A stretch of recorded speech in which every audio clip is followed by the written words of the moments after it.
Hey, today I'd like to offer up 6 tips for how to keep going when it feels like no one's responding to your offers, to your requests, or to your posts, right? And basically you're not getting the results that you were hoping for in your business. Because I have obviously some clients that struggle in the beginning. They're even just trying to get market research can be really hard in today's day, trying to get people to take time out of their schedule just to let you ask them some questions, right? All the way through to group members that have said that like their launch wasn't as successful as they hoped it would be. But all of these things, or even just putting a post out and not getting engagement, all of these things, they all can still make you feel the same, which is completely rejected, right? And completely um, like unvalidated. And I call that business heartbreak. I think it's a thing. I think we should coin that term, business heartbreak, because it really does happen. It's the same kind of feelings as, a breakup, or, not getting invited to a party, or being in high school and just feeling like a complete dork and like other people are getting all the affirmation and all the love. And what about you?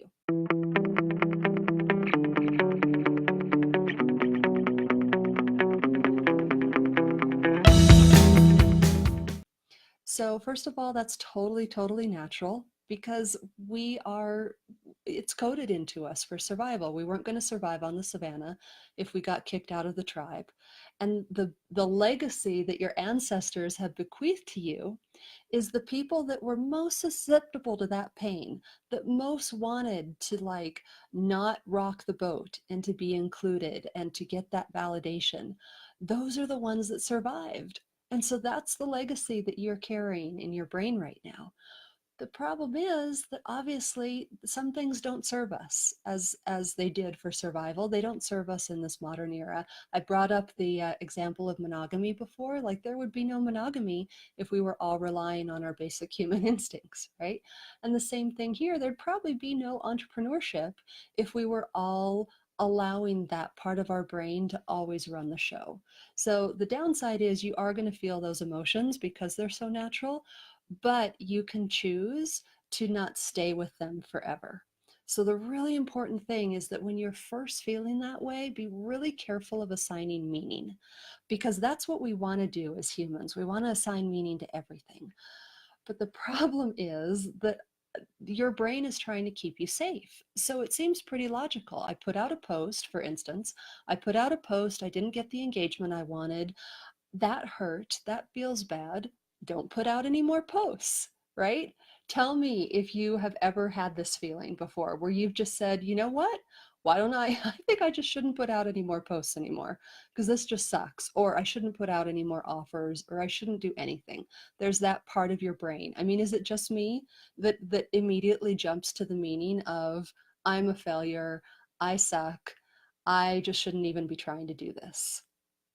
Let me know. I know there's a delay on here, but I'm hoping I'm not alone, that I'm not the only one that sometimes feels that way. Let me know in the comments. Okay, I'll move on.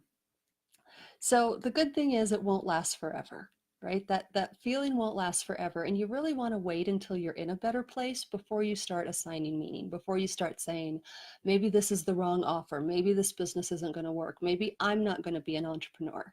So wait a little bit until you get to that. Okay, so let's see. Here, after a day or two, right? After you've taken time to be completely human and you've eaten all the chocolate peanut butter ice cream that you need and watched however, Sweet Home Alabama, however many times, maybe I'm giving away my little tell, but that's the one I go to, right? The cheesiest feel-good movie that you can find.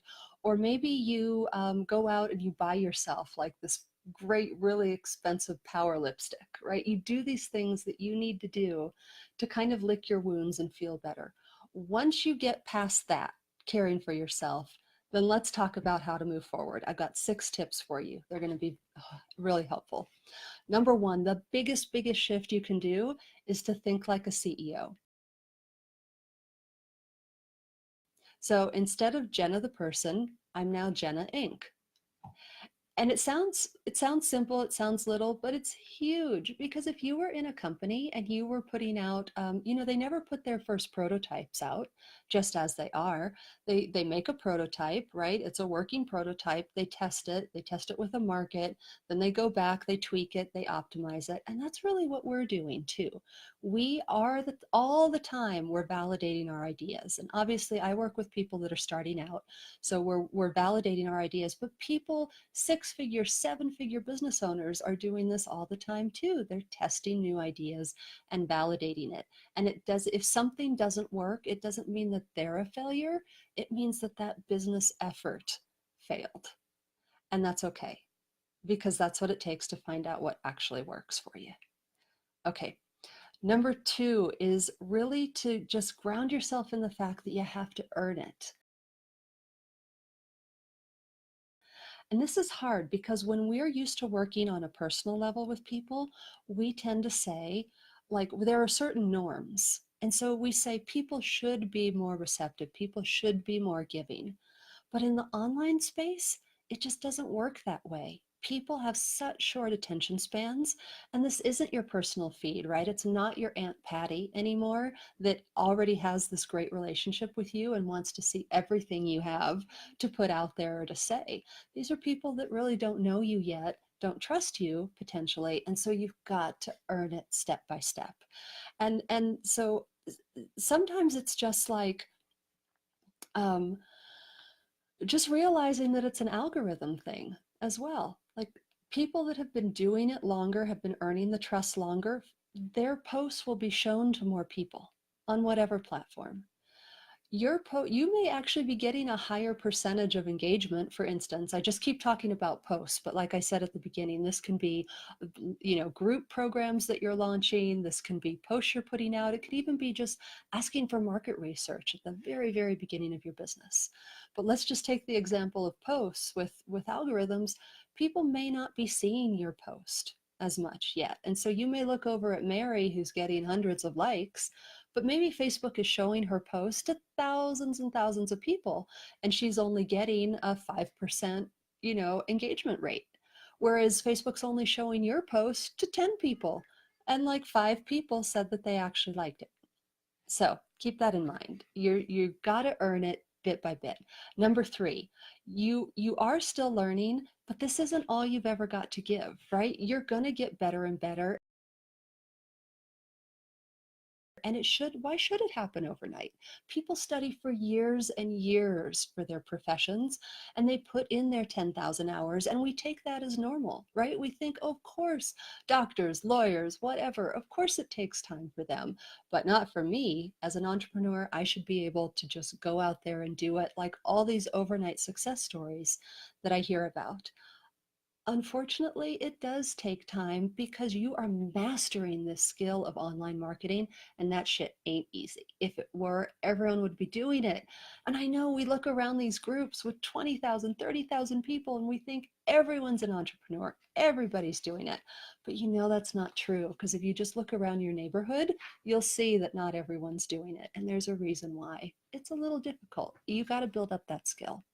Okay, number four, to motivate yourself to keep going, is to really revisit your goal and ask yourself, is this the only way that I can get to my goal? Are there other options for me?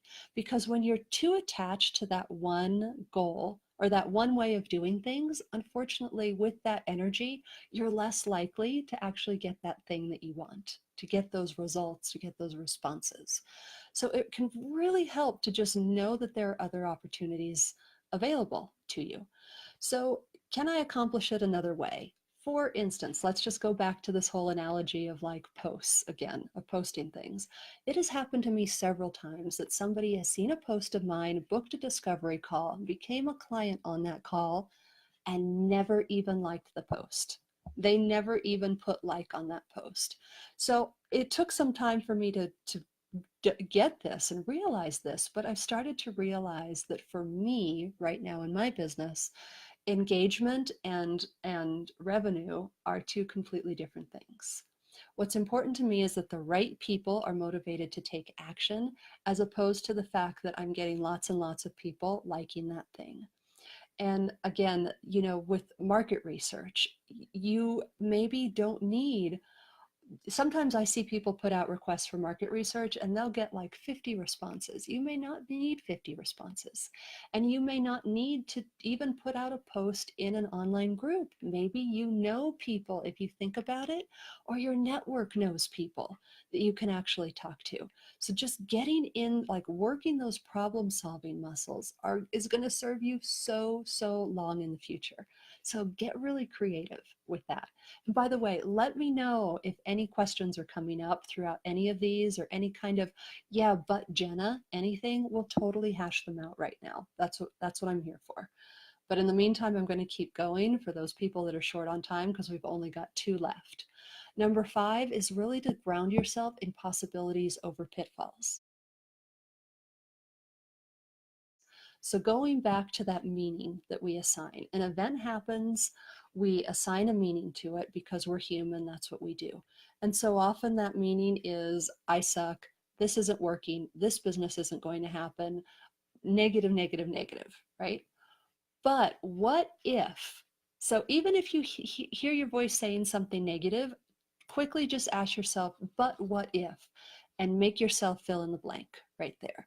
But what if this is actually like the last time that I'm going to have this happen? Or what if this next post is going to be the post? I mean, the one that gets me my first client, the one that makes it clear for me what my entire funnel should be, the one that helps me do all of my list building later on based on what I learned from this one post.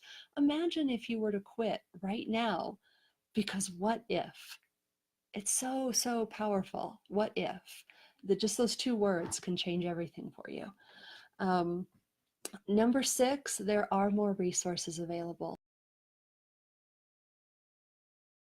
So often we get into this fixed mindset, really, where we think the skills that I have, the experience that I have, the creativity, the talents that I have are all that's there for me. That's all I've got to work with.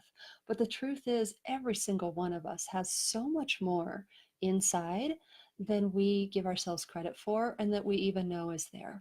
And those resources, you can just ask for them. This is like a daily practice you can be doing, to just ask yourself, what do I need to know today? What extra thing do I still need to do?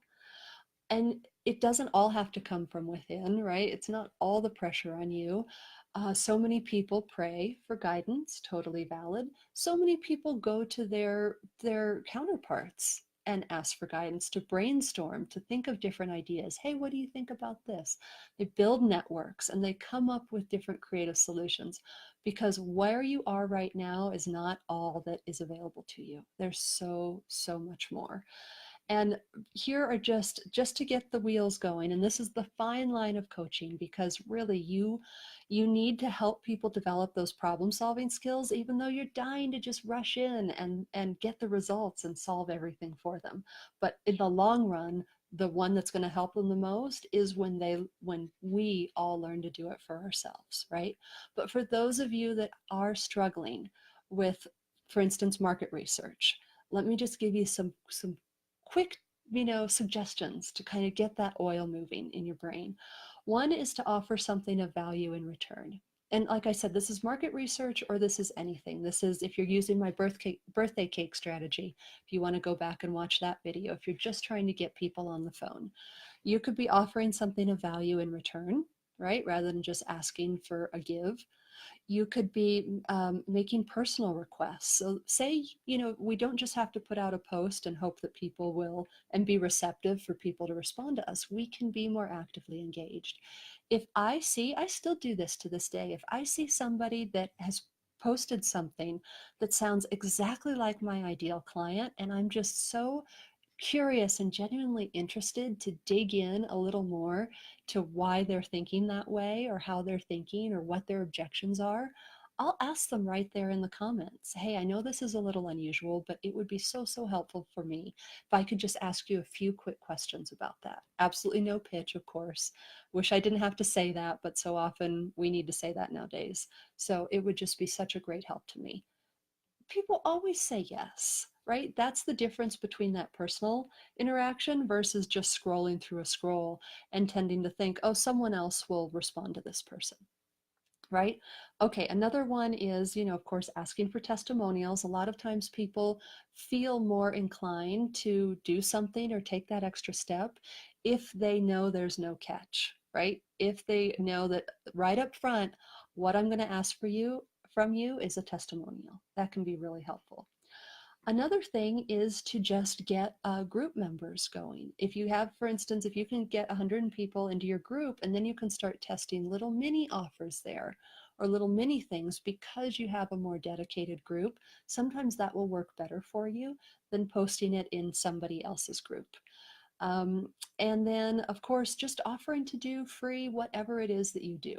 Just offering to do something for free so that you get the experience and you get to, in the process, get all of that wonderful knowledge about how your clients think, what's coming up for them, because then that will help you create an even more engaging post, offer, whatever it is, and get the results that you wanted.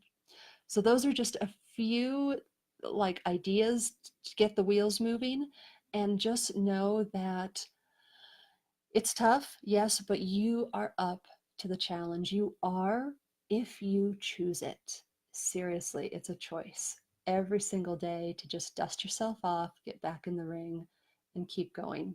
And if you need to get remotivated, I spent the last 2 weeks doing live streams specifically on motivation. So definitely go back and watch those. I had a little reminder come up here that is blocking all of the comments. I don't see any right now, but you guys know you can always pop anything into the comments. If you have any questions that came up about this or anything else you want to say, it did address my concerns, or even it didn't, there's still this thing that I really can't quite get over. How do I work through that? That's what I'm here for. Hope you guys have a great rest of your week. Thank you so, so much for tuning in live. I really appreciate it. Bye.